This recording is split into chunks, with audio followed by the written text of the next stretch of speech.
welcome to RPG Community College. I thought I'd make a quick video and just share with you guys how my league start went. It's actually been really great so far. I've been having a ton of fun with Metamorph. It's a great league. I can't wait to do more of the endgame content. I've only fought one of the Conquerors so far. It wasn't very exciting though. Like, it's nothing crazy. It's like 2 seconds and I just blew him up. But yeah, let's go over how my league start went. So leveling on day 1, had some pretty bad RNG in that respects. But after I switched from Icicle Mines into Ellie Hit, the first boss that I fought was Piety, and she definitely got a health buff. And the fight was a little rough, but I didn't even have elemental equilibrium at the time. I still needed one more level to get it. So after that, things got much smoother. I think the trio also got their life buffed, but I had gotten a level by then, so the fights went much smoother. And then after getting point blank, I just started destroying everything. Even the nerf to elemental hit really didn't impact its leveling that much. I barely even noticed a difference. After I killed Katava, I went into the mud flats and I farmed some lion cards. I stayed there about 30 minutes. I got a little over leveled so that my elemental hit was just because it scales really well off of levels, so I figured the Metamorphs are, kind of pretty tanky. It'd be nice to kill them a little faster. And they buffed a lot of the boss's health, so let's just make sure we destroy them very quickly. Was kind of my thinking. And, well, I can farm some lion cards and get some money. Why not? So I did that. I got 4 cards in about 30 minutes. I got an extra level on my elemental hit, and then I kind of got a long streak where I didn't drop any cards, so I said, screw this, I'm out of here. I gotta go level. And I pretty much just face rolled all the bosses, all the way to Blood Aqueducts. I couldn't even really tell you what bosses got their HP buffed, because they all just pretty much fell over. Oh yeah, I also dropped a Death's Harp in Act 7, so that just kind of took things to another level. The clear for elemental hit was definitely worse than Icicle Mines. Not by a lot, but a little bit. But after I got the Death's Harp and the extra arrow, it really made things, especially leveling, a lot better. But the end of day 1, I pretty much just did my delving. I farmed an Oasis and did Chaos Recipe. I also got some Imperial cards. I dropped 5 of them. I also dropped 1 later on a map, so I had 6 total. And doing the Metamorphs at this point was really profitable and a lot of fun. Most of the chaos I dropped from the first day came from Metamorph. The Saboteur Ascendancy definitely helped out a lot, killing these Metamorphs. Having low HP, that blind probably saved my life a lot. But yeah, at the end of day 1, I pretty much just tried farming up a bunch of currency, and I did all the way up to Merciless Lab. I didn't kill Katava, and then I went to sleep and woke up on day 2.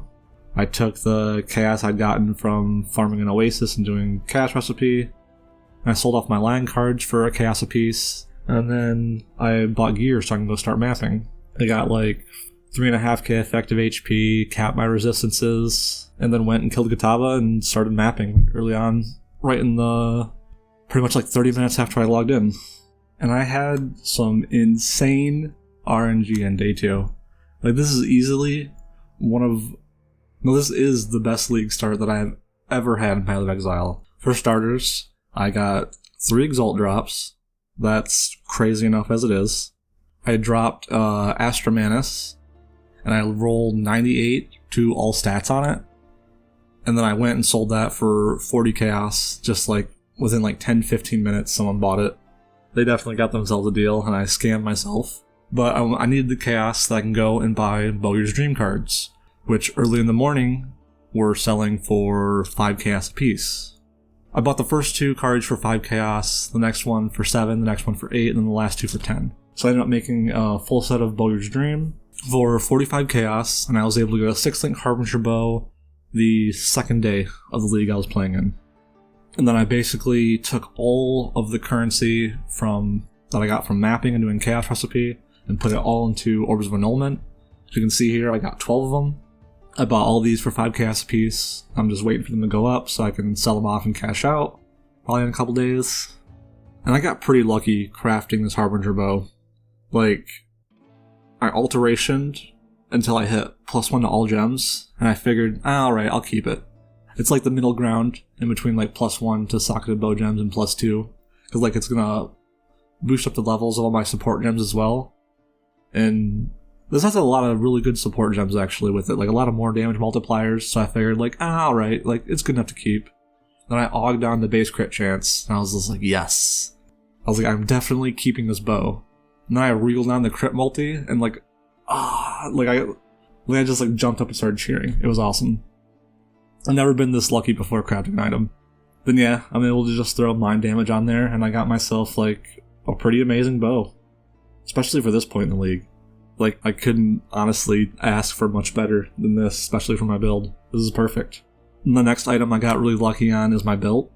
I fought one Elder Guardian, and he dropped me an Elder Leather belt, and I identified it, and it came just like this. An all-res roll, the percent health roll, and a base life roll. Like, the base life roll and the all-res roll is kind of, it's pretty low. But hey, I'm not complaining. It's day 2. It's a pretty amazing belt for day 2. And I was able to craft weapon elemental damage on there, and hey, I got myself a pretty awesome belt.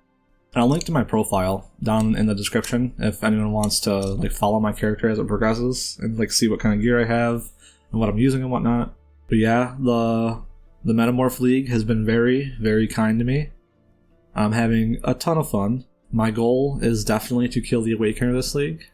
It seems like it's going to be a pretty big grind. Like, no one really right now knows what they're doing with the Atlas, and we're all just kind of running around with like chickens with our heads cut off. So today my plan is basically just to finish out all the white maps that I don't have and try to hunt down them Conquerors and try to get this Awakener to spawn as soon as I can. Oh yeah, and if you still have Imperial Legacy cards, sell them for 2C. Don't sell them for 1C. They might be being price fixed. I was able to sell mine for 2C last night. I was just chilling. I was watching the UFC fights, and I had my shop open, and someone came by and cleared me out of all my Imperial Legacy cards like an hour after I put them up for 2K a piece. And people will definitely look for you. They'll see that you have a lot of them. Like, if you have multiples, they're much more likely to buy off of you. So if you haven't sold them off yet, now might be a good time. I mean, I don't think they're going to go any more in price than they are now. But hey, like, I could be wrong. But I hope you've been enjoying the Metamorph League as much as I have. There's definitely still a lot more to do in it. I can't wait. I'm gonna end this so I can edit it all up real quick and get back into playing some more PoE. Because it's really, really what I want to do. So that's going to be the end of this video. Thank you for watching. If you'd like to continue your education, enrollment is free. All you have to do is like and subscribe. I hope you learned a thing or two. I wish you the best of luck in all of your endeavors. I hope to see you again soon.